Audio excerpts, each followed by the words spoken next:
In this lecture, we are going to define the concepts of weight and volume, as well as discuss methods for converting between these two types of measurement. So the reason that this concept is important is that we often buy in weight or in pounds, but cook in volume or cups.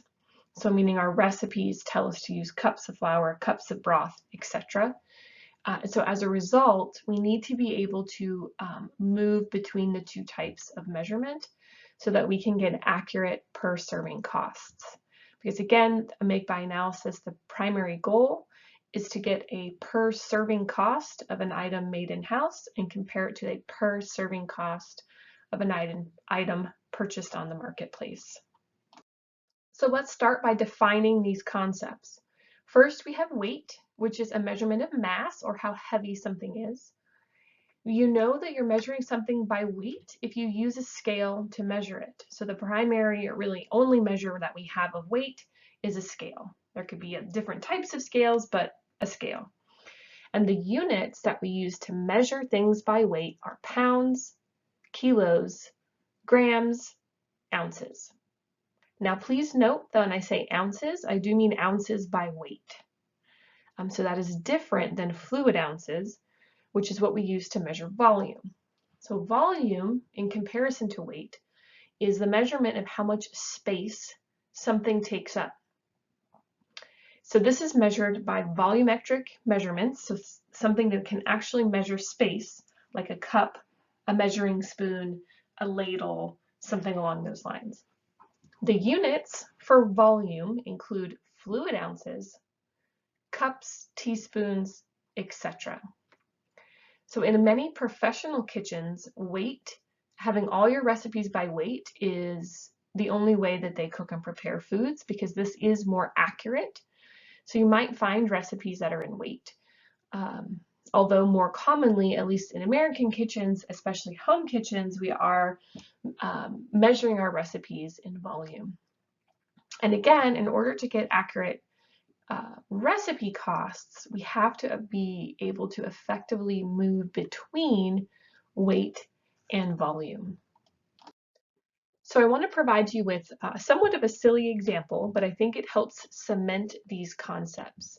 So this is an old riddle. Which one is heavier, a pound of lead or a pound of feathers? And of course the answer is that the weight is the same. A pound is a pound. However, the volume or the amount of space that these two items take up is clearly different.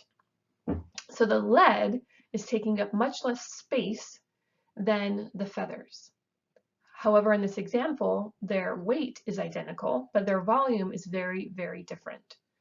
So this is somewhat of a silly example, but it's a good mental picture of how weight and volume can differ. If we try to figure out from here, okay, we know we have a pound of lead and a pound of feathers, but how many cups of lead and how many cups of feathers do we have? The answer would be quite different. They wouldn't be the same. There are clearly more cups of feathers than there are of lead. So the point of the conversion factors that we're going to discuss is how to move between something that comes to you measured in weight, as the feathers and lead do, and how do we figure out then how many cups of each that we have? So we have some very common cooking conversions. So 1 cup equals 8 ounces. It's often not represented with the word fluid in front of it, but I added that as an emphasis. And 1 pound equals 16 ounces by weight. So these are common cooking conversions. However, what we need to keep in mind in this class is that these conversions only apply if we are remaining in the same units. So in this case, when I talk about units, I mean, are we using the same measurement type? Meaning, are we still measuring things in in volume, or are we measuring things in weight? So these are generic conversions that only work if we stay in the same type of unit. So the use of these conversions, or the ability to use these conversions, depends then on the type of ingredient that you're using. They cannot be applied to all ingredients equally. As we saw in the prior slide, both the feathers and the lead are 16 ounces by weight, but they're clearly not both 2 cups, which we would assume if we applied these conversions equally to all ingredients. In fact, I think the biggest mistake that's made in these calculations is people sort of combine these two and pretend that all these units are interchangeable. And what the result is that we get that 1 pound equals 2 cups. And that is not always the case. We get that because people assume, okay, so 1 pound is 16 ounces and 8 ounces is a cup, therefore 1 pound is 2 cups, because that would be the equivalent of 16 ounces. And that just is not the case. Again, think back to the feathers and the lead. That's not the case for most ingredients. In fact, as I said, to be able to use these conversions would depend on the ingredient, if they're accurate or not. So as an example, if we took 8 ounces of weight, right, how many cups would we get of M&Ms? Well, 8 ounces by weight of peanut M&Ms is 1 1/3 cup. And that's what this picture to the left is showing. However, 8 ounces by weight of popcorn is 18 cups. So much, much, much, much more than 1 cup, right? So if we assume this 1 cup conversion, that would be very incorrect in trying to calculate cost per ounce or how much to buy in order to make sure we have 18 cups of popcorn, etc. And then another example is that 1 cup of flour, 1.89 cups of flour is equivalent to 8 ounces by weight. So my main point here is just to say that these conversions, 1 cup equals 8 ounces, 1 pound equals 16 ounces, are true, but only if you remain in that specific measurement type. So 1 cup equals 8 ounces for fluids, and 1 pound equals 16 ounces when we're talking about ounces by weight. Okay, so why does it matter if we're moving between weight and volume? Again, the goal of your make-buy analysis is to compare a per serving recipe cost for an item made in-house compared to an item bought pre-made. But to get accurate costs, we have to be able to move between units when we buy food in weight and our recipes use food in volume. So we're going to use this example of fresh spinach to go through the numbers and provide you with an example. So in this case, we have a purchase unit of 10 ounces per container of fresh spinach. So PU is purchase unit. This is how you buy this item on the market. You go to the supplier sells you a 10-ounce container of fresh spinach. And the cost is $5.98. However, let's say we use this fresh spinach to make a salad. We measure that salad serving in cups. So the recipe that we use in our institution is based on cups of fresh spinach. So if I want to know how much I'm spending per cup of spinach, how do I go about that? I have a 10-ounce container, but I'm using cups. So how do I move between the two? Well, if we assume that 8 ounces equals a cup, then we can figure this out, right? We say, okay, we have 10 ounces in our purchase unit, 8 ounces equals a cup. We divide the two to find out that we have 1.25 cups per purchase unit. And then to get a per cup cost, now we just divide the cost of our purchase unit by the conversion factor of 1.25 cups per purchase unit. And we find that we spend $4.78 per cup on fresh spinach. We can also use the same calculation to help us figure out how much spinach to buy. So let's say we know that we serve 50 servings of salad a day, and so we want to make sure that we have 50 prepared. So we want to buy 50 cups of spinach. Well, how many cases is that, or how many purchase units is that if the purchase unit is 10 ounces? Well, we take our 50 cups, which is what we need to buy, divided by our cups per purchase unit, and we find we need 40 containers of spinach to meet that need. However, what this conversion does is it assumes that weight and volume are the same when they are not. So this 10-ounce container of spinach is based on ounces by weight of spinach, not ounces by volume. So remember, this step right here, the 8 ounces equals 1 cup, only applies to liquid ingredients. Since spinach is not liquid, we cannot use this conversion here. Okay, so let's look at the example. Let's look at the example if we use the exact or the more accurate conversion or weight of spinach. So what does spinach really cost? To find that out, we need to know how much does a cup of spinach weigh? Because remember, we have weight here of 10 ounces by weight. So in order to get a per cup cost, we need to know, well, how much does a cup of spinach weigh? It's not 8 fluid ounces. It's something different, but what is that value? And the reason we need that, again, is in order to find the cups in our purchase unit, we need to have some way to move between ounces of weight and cups. So there's a conversion out there somewhere that will tell us how much a cup of spinach weighs so that we can divide.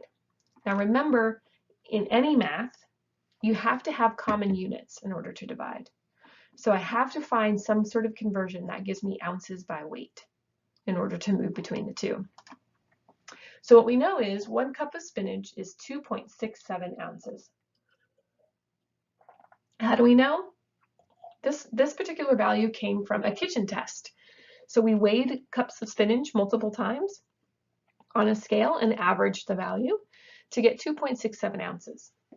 Now, for the sake of this class, you can't physically test every ingredient you're going to calculate, so you can rely on Google to find resources. So there are reputable resources that will walk you through or provide you with conversions or numbers of this nature to help with this. And I'll go over that in another slide as well.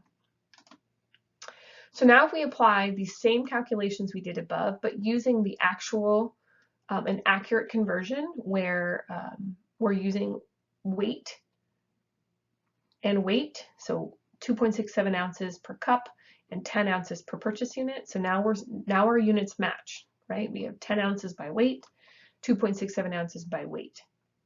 Okay, and so our ounces by weight will cross out and we'll be left with cups per purchase unit. So 10 divided by 2.67 gives us 3.75 cups per purchase unit. And again, we can extend that then to find out how much these cost. So the same, we take the cost of the purchase unit divided by the number of cups to get $1.59 or $1.60 if we round up. And again, if we want to figure out how much to buy, we have 50 cups. Our goal again is to have 50 cups on hand.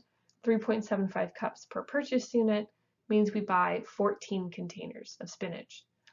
So you can see that these are significantly different. If we were basing our menu costs or how much we were charging our customers based on these values, right, we'd have two very different potential menu costs. Also, we're likely to order a very significantly different amount of spinach to meet our customers' expectations. So it is important that we are correctly converting between weight and volume, and this is a great example as to why. So again, this is incorrect because it assumes that weight and volume are equal when they are not, because this is 10 ounces by weight, but we're dividing by 8 fluid ounces, which technically are not the same units and therefore cannot really be divided in the first place. What we have here, 2.67 ounces, this is what I call a product-specific conversion that allows us to convert between weight and volume. So again, in order to move between weight and volume, we need to find product-specific conversion factors. So the 1 cup of spinach equals 2.67 ounces we used in the prior slide is a product-specific conversion factor, meaning we did not rely on the generic conversion 8 ounces equals a cup, because again, that only applies to liquid ingredients. And since the ingredient we're dealing with is not liquid, we can no longer use that conversion to find the information that we need. So where do you find them? Again, Google. If you literally open up Google, you can type in how much does a cup of spinach weigh, and you will get some resources, or you get some answers. And you can do that for all sorts of ingredients. However, I also provided you with many of the most commonly used conversion factors in this class. So a lot of the recipes that you use and have been used over the last however many semesters have many of the same ingredients: tomatoes, flour, garlic, cilantro, etc. So those ingredients I have summarized for you and given you product-specific conversion factors. So you don't have to rely on Google. You can go to this resource in the classroom and find what you need there. So please make use of that. It will make your life easier and reduce some of the time you need to spend on Google finding the appropriate factors. So one example that I want you to look up is if you buy wheat flour in pounds, which is weight, but you use it in cups, which is volume, what would that conversion factor be?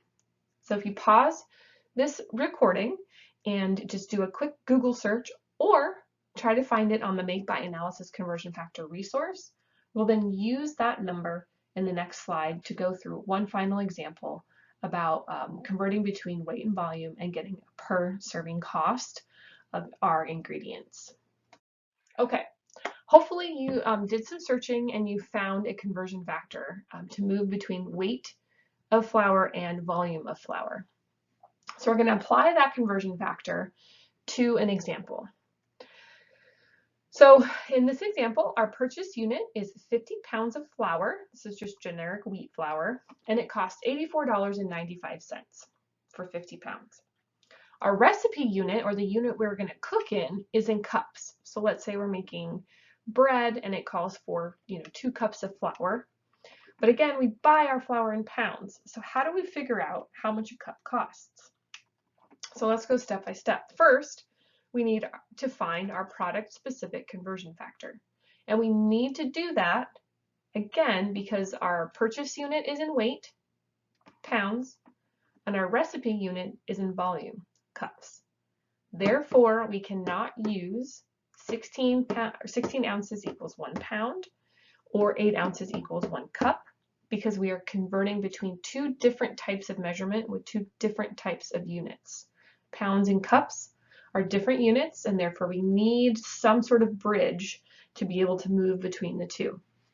And in this case, what we find is that 1 cup of flour weighs 4.25 ounces by weight. And again, you can find that in the Make by Analysis resource that I provided for you in the classroom. Okay, so we know how many ounces our 1 cup of flour weighs. Well, now we need to figure out how many cups do we have in our purchase unit. But before we can do that, we need to make sure that everything is in the same units. So as I just mentioned, you have to have everything in the same units. This is basic math. You can't divide pounds and ounces. Okay, you have to have everything be in the same unit so that we can divide accurately. So in this case, we're going to convert our purchase unit into ounces so that we can use this conversion factor that we found, the 4.25 ounces by weight. So to do that, we say 50 pounds times 16 ounces per pound. In this case, we can use this 16 ounces per pound because pounds and pounds are all weight. All we're doing is adjusting the units so that we can divide. So we're not converting between weight and volume here. We're just changing our units of weight from pounds to ounces. So 50 pounds is the equivalent of 800 ounces because 16 ounces per pound, again, pounds is weight, ounces by weight, pounds is weight. We have not moved between weight and volume here, and so we can use that calculation. Okay, so now we know 4.25 ounces by weight for 1 cup of flour.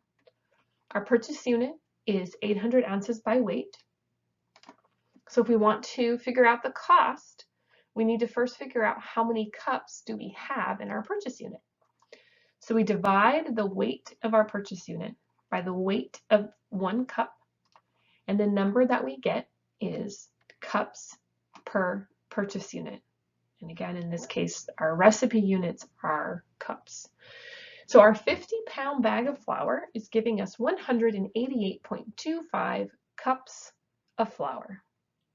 So now to figure out the cost, all we have to do is divide our purchase unit cost by the number of cups in that purchase unit. So $84.95 divided by 188.25 cups per purchase unit means that we are spending $45.13 per cup of flour in this purchase unit. Okay, one additional point that I need to make clear is that your conversion factor depends on your purchase unit size, or your PU size. So what we have here is just an example, is the same example we did on the prior slide. 50 pounds of flour for $84.94, which is a weight measurement. Our recipe calls for flour by cups.